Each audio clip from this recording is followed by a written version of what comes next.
Sarah Rae, welcome back to my channel. I hope you all are doing well. Happy Def Leppard Saturday. It is the overview of the album Euphoria. I can't believe it's here. Oh my god, this album went by so fast. I say that for every album we have done so far, but it's here. The album overview.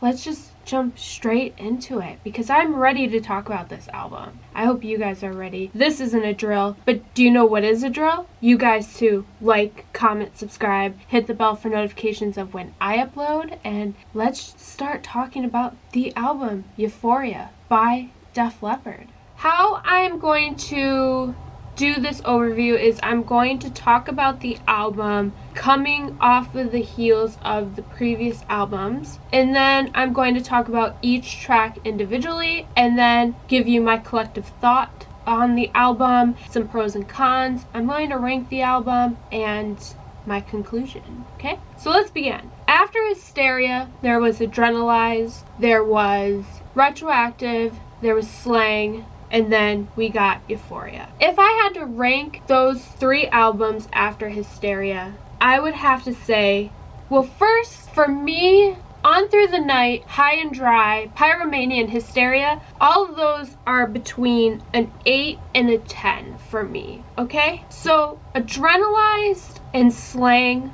are right there at a 6, okay? They're not bad, but they're not the greatest. They have some good in them, but they have some bad in them, okay? And Retroactive, I really like Retroactive. I felt like it had a lot of greatness to it. It had a lot of their signature sound to it, but it also had the elements that allowed them to do Slang. Allowed them to go in a direction that, well, any direction really. I talked about that in my overview. So to me, that album is a 7 because it had a lot of things that I personally really like, which is their signature sound.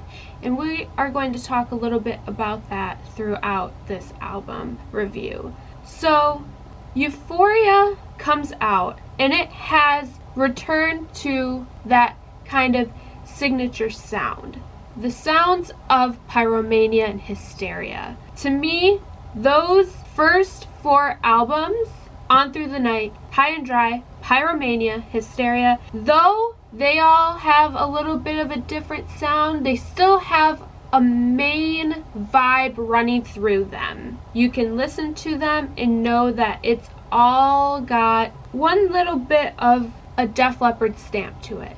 Like I say about AC/DC, right? Take AC/DC or Aerosmith. They stayed the same. Yes, their music might change from album to album, but they're always the same. They never really fully changed at all. Maybe they updated their sound a little bit, but they stayed the same. Same with, to me, Def Leppard.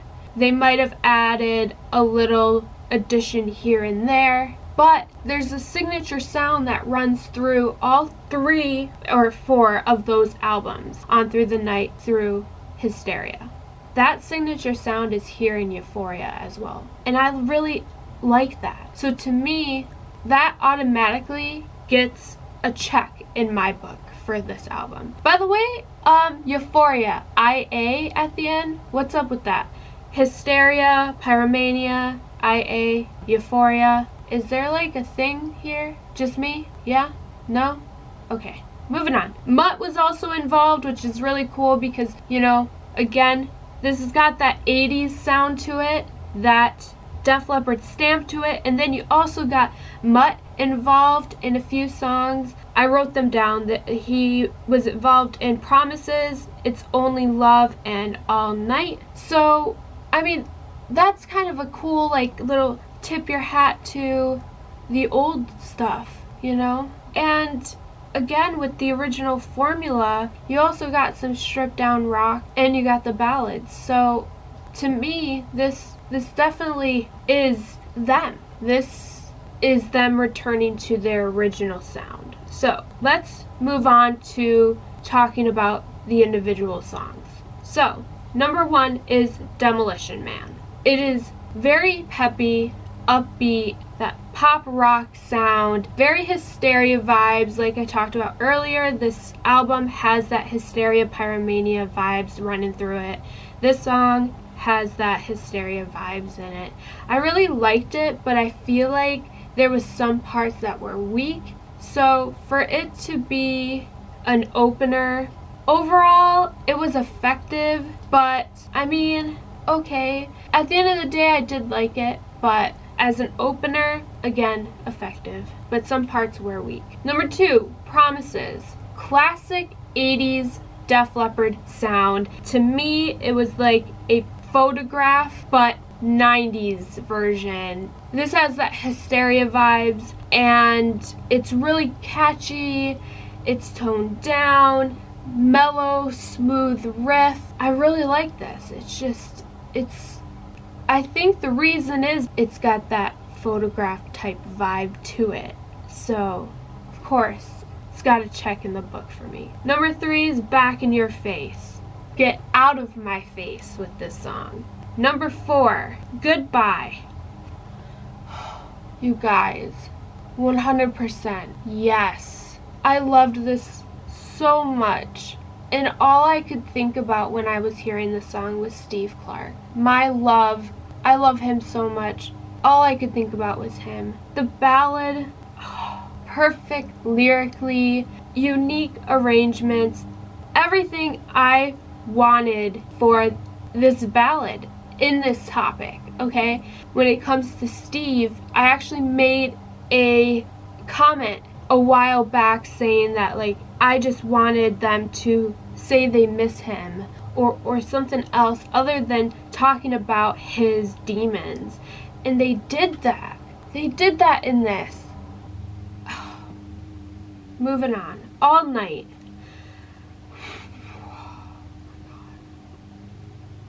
Again.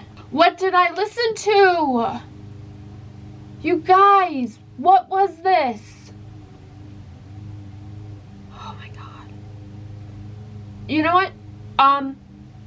I'm going to put out a list here in the near future of songs that is erased from their catalog. And just to let you know, All Night and Back in Your Face is on there. We are no longer talking about them. They're gone. This album has 11 songs on there as of right now. No longer 13, it's 11, because there are 2 songs that are erased. Permanently, we're no longer talking about them. Okay? Number 6, Paper Sun. Oh, clean. Nice heavy riff, powerful lyrics, vocals on point, and they leave you with this bang in the outro. I loved it. Oh, very moving. This was incredible. They did that. Oh, wow. It's Only Love, number 7. It was so. Beautiful harmonies and vocals. Honestly, that was the standout in this song, was the harmonies and the vocals. Other than that, to me, there wasn't anything else that really was... It wasn't bad, it wasn't great, but the vocals and the harmonies were incredible. That's about it for this song, to me. So, number 8, 21st Century, Sha-La-La-La Girl. Okay, this song is not bad. I applaud them for stepping out and trying new sounds, especially like I said in slang. That takes a lot of guts to try that. I mean, because you never know how it's gonna go. The lyrics at times were a little bit questionable. The riff was catchy. At the end of the day, I had fun listening to it, so I think that's the main point here, is whether or not the lyrics were questionable or like the nitty-gritty of it, you know, I had fun listening to it.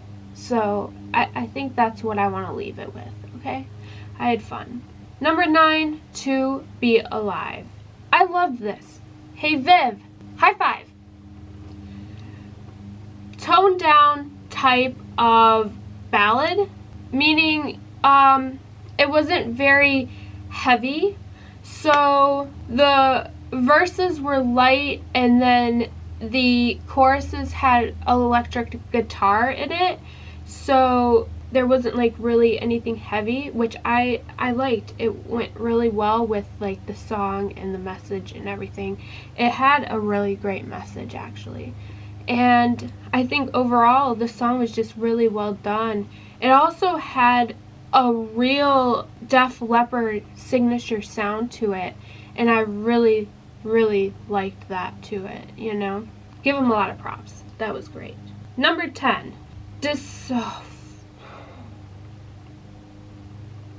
The word I can't pronounce.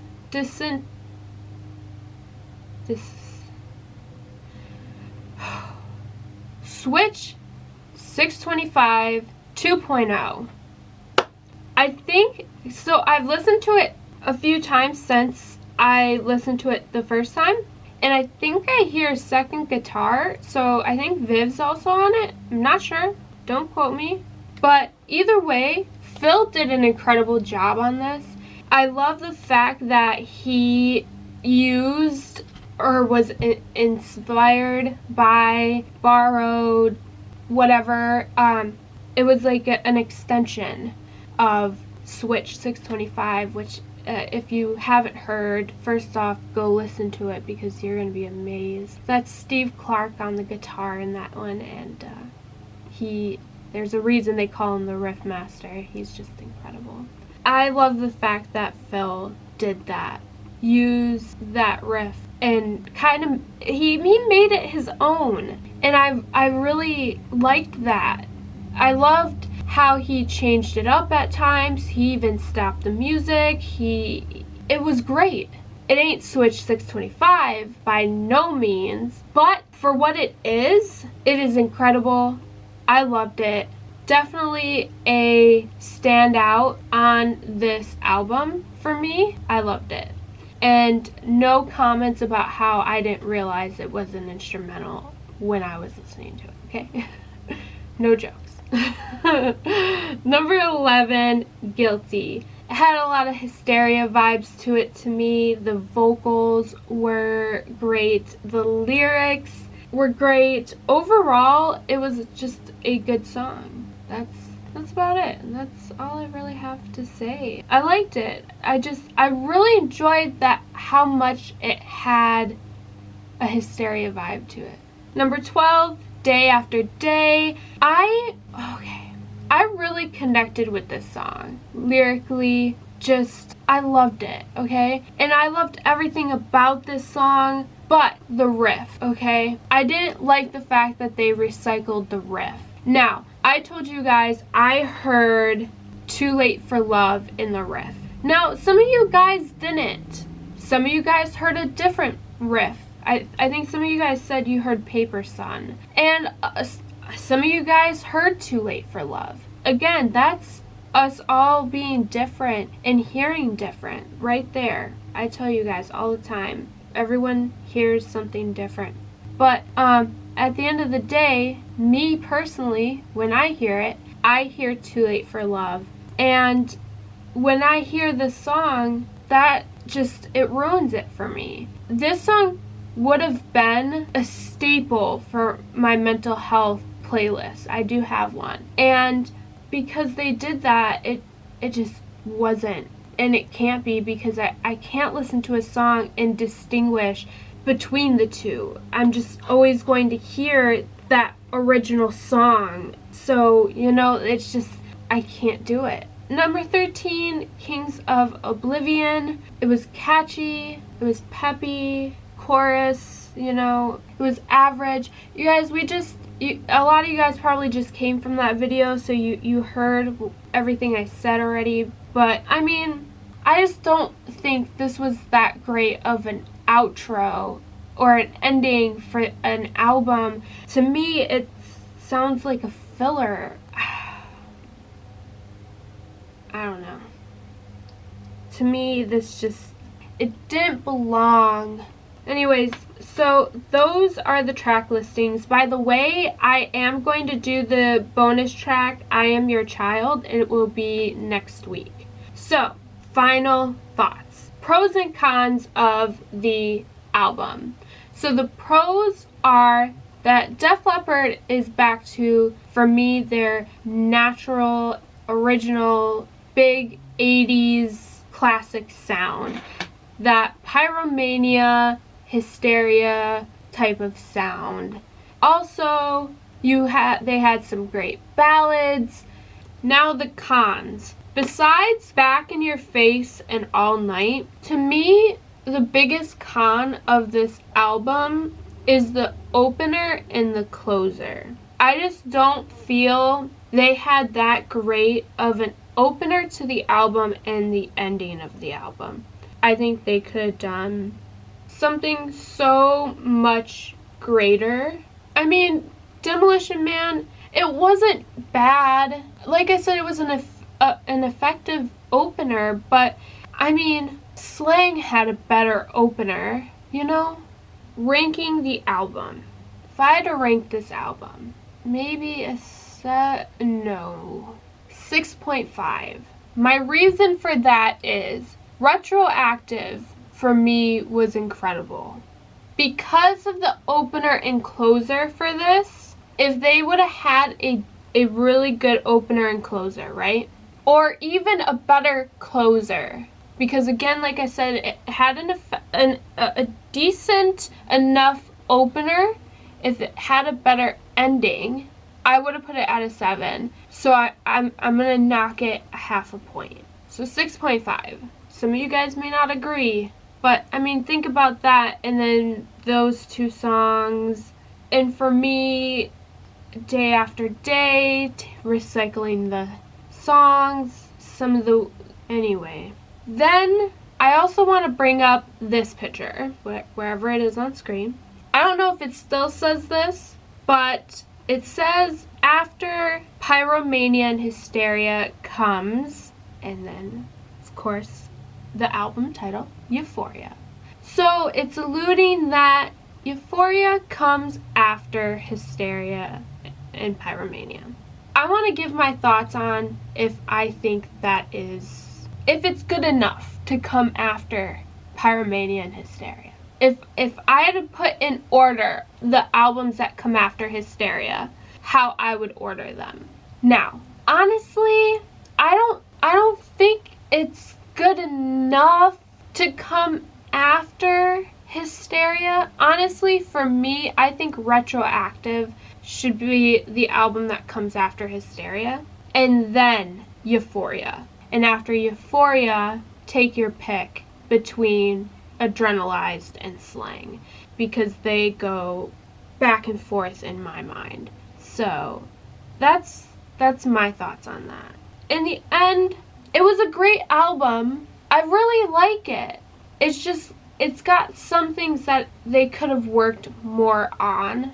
There's definitely a decent amount of songs that I'm going to definitely keep in my phone, which if you're new here and don't know what that means, I don't have like an iPod or whatever music device is popular nowadays. I put everything on my phone, and that means that they're good enough for me. So songs like Goodbye and Paper Sun and To Be Alive and Switch 625 2.0. Songs like those definitely go in my arsenal on my phone. So, and definitely 21st Century, sha la la la la la la la la la la girl.